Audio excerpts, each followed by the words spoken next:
Alright guys, back with another video here today, and we're going to be talking about another Dragon Ball Z figure. As you can see, this is Frieza's third form. It's an SH figuarts. It is authentic, tamashii Nations, all that fun stuff.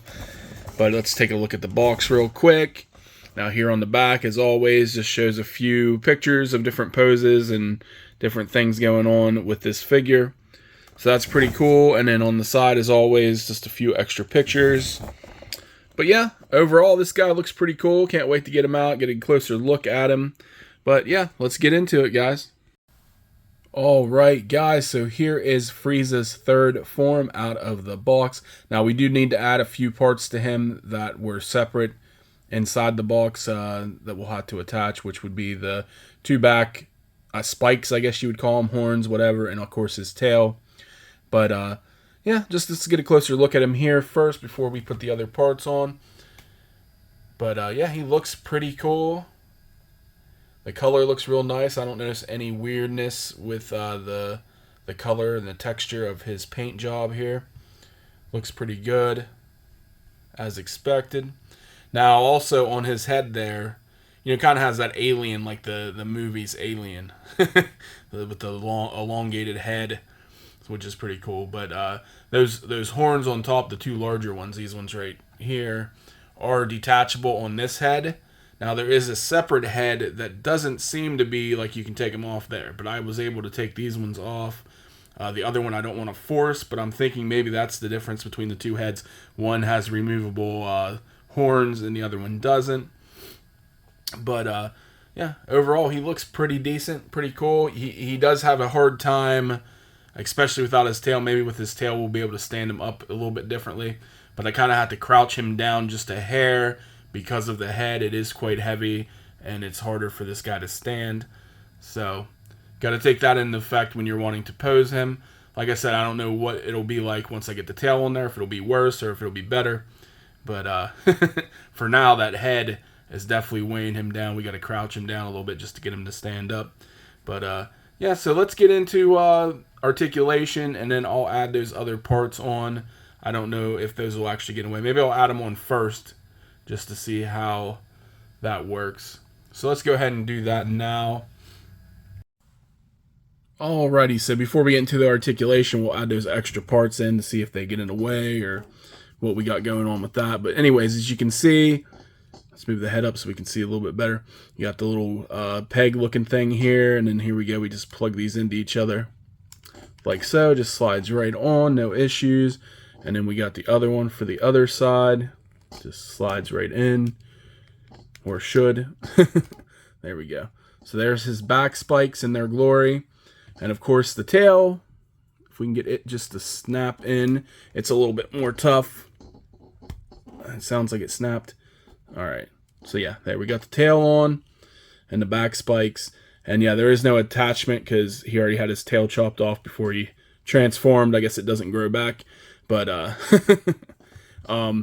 as far as articulation goes, now with his tail, also I just want to say, I just put it on, but you can prop it up to hold him up better, which is a lot easier to get him to stand, this head being so heavy. So that's a lot better.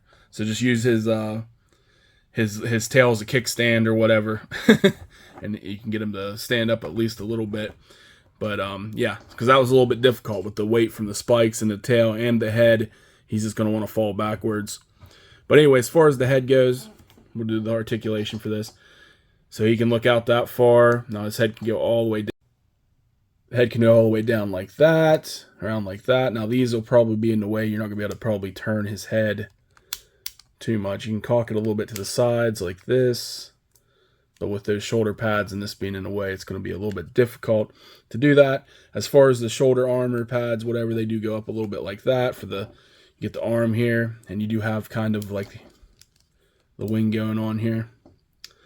So, going to be good articulation with the arms. Arm can go up that much. Probably as far as we're going to get to go up with the pads in the way. Out about that much. Of course, we can swing it. So that's all good. The elbow's good. Get them in flex there. So that's good with the arm articulation there. Now, as far as the crunch we got going on here, Go back, forward. So that's good. Now the waist is good. The knees are good. You can definitely get the splits going on here. He can kick, move his arm up a little bit, kick out a little bit, about that much. Ain't gonna be able to get him up too far with this weird, huge upper body, and then you got these small legs. So there ain't a whole lot with that. Kick out about that much. And then the tail, like I said, you got right here where you can move it, and then of course on the closer to the tip right here, and you can do whatever you want with that. Now the spikes, doesn't look like that one's on all the way. There we go.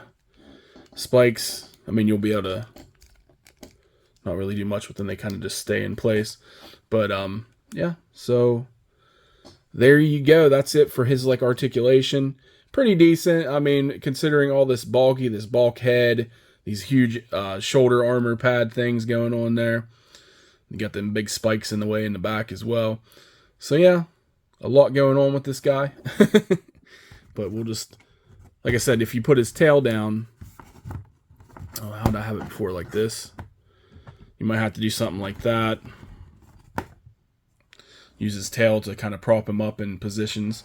All right, let's go into his accessories. Now, he does have these kind of grab claw looking hands here. So you got those. Pretty cool. And then we got the open palm looking hands. So that's what you got there. And then he's got his like pointy, if we can get these where they're not too blurry here. But he's got his like pointy, I think these are like his energy beam looking hands. So you got those right there. That's it for the hands. He does have these cross arms like the ones before him. I think one of the Friezas had this. I know the Vegeta did. But yeah, you get some cross arms here. We'll have to see what that looks like on him.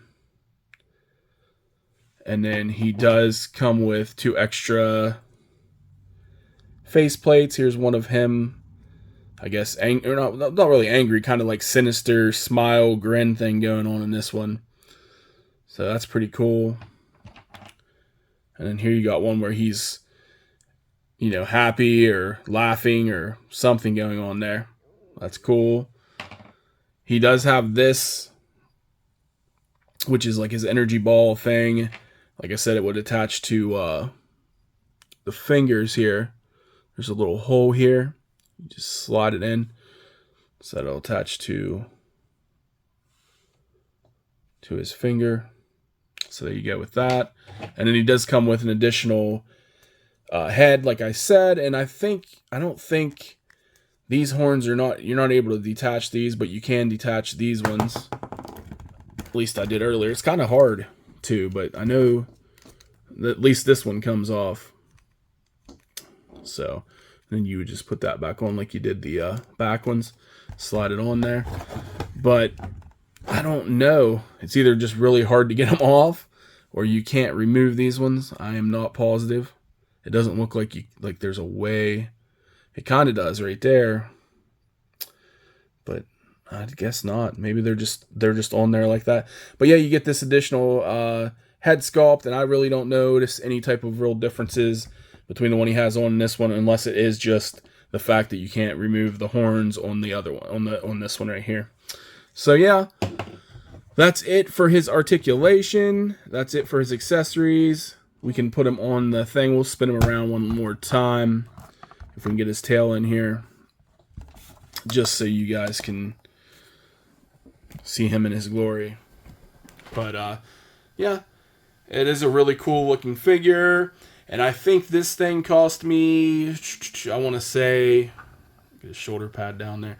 I think this was $80, $80 to $90. I can't remember. He you know, so he was a little bit on the pricier side. Do I think it's worth it? I don't know I think I liked Frieza's second form better. I don't know, for some reason I feel like that one was worth the price. This one, on the other hand, is not bad either. I think it's probably worth, you know, somewhere around there, but I wouldn't want to pay much more than that. It is a cool figure nonetheless. Yeah, guys. So I would say, if you're a fan, I mean, you kind of have to have this, right? If you got all the other forms of Frieza, why wouldn't you pick up this one? I think he looks cool. Like I said, as long as you get that tail on there, it'll be easier to prop him up and stand him. I mean, you can get better positions than this. I'll take some photos of him with some of the other figures to compare sizes and...